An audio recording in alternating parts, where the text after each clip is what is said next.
Returning now to the military, a report by the Commission on the National Defense Strategy says the U.S. is not ready for a global war. It says the Chinese regime is investing in the Indo-Pacific, eroding U.S. dominance in the region.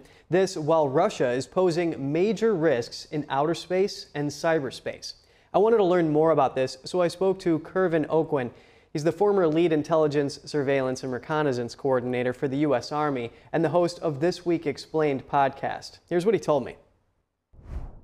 Well, first of all, thank you for letting me come on here and talk about this this very important report that had come out. And this all goes back to the Center for Strategic International Studies war game that happened a couple of years ago, which they did a few dozen different iterations through the war game that showed that the U.S., as far as we are right now with our long-range missiles, they would expend 5,000 long-range missiles within the first 3 weeks. And as of right now, the U.S. just doesn't have that within the stockpiles. So this recent commission came out, made a report. It was bipartisan. Republicans and Democrats were part of that. And quite honestly, it's a true report. The U.S., the civilian population, the military population, and the government are not ready for a sustained global conflict. This is a very important report, and these members in the commission are handpicked by lawmakers, and they're not known to exaggerate at all here. So how did the United States fall behind, and what does it need to do to catch up? Well, there's a lot of things. First of all, the weapons being sent for Ukraine to protect itself has taken some of those stockpiles away.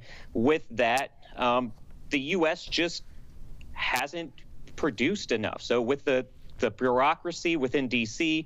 not just opening up to all companies to allow for the manufacturing of multiple weapons, of short range, long range, smaller drone systems that can be used as attack drones. Now, I can say that recently, the U.S. did set up the Defense Innovation Unit. That Defense Innovation Unit was key to kind of fix this situation. They were looking for smaller, cheaper munitions that can be created very quickly to kind of restock those stockpiles. But the bureaucracy is still there, and companies within the United States have seen what's going on within the United States economy, and they've taken their business out of the country and put it into other countries and some adversarial countries, and that's also led to some of this. And the final thing I'll say is we're having the wrong conversations on within the media, within social media.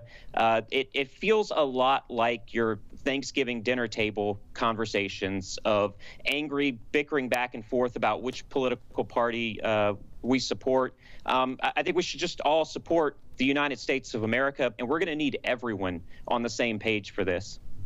And to your point, Kervin, some lawmakers like those on the Senate Armed Services Committee, like, for example, Senator Roger Wicker, he's saying that this shows how hollow the defense industrial base is and that there's just this outdated bureaucratic process operating at the same time. Kervin Aucoin, former lead ISR coordinator for the U.S. Army, thanks for coming on. Thank you for having me.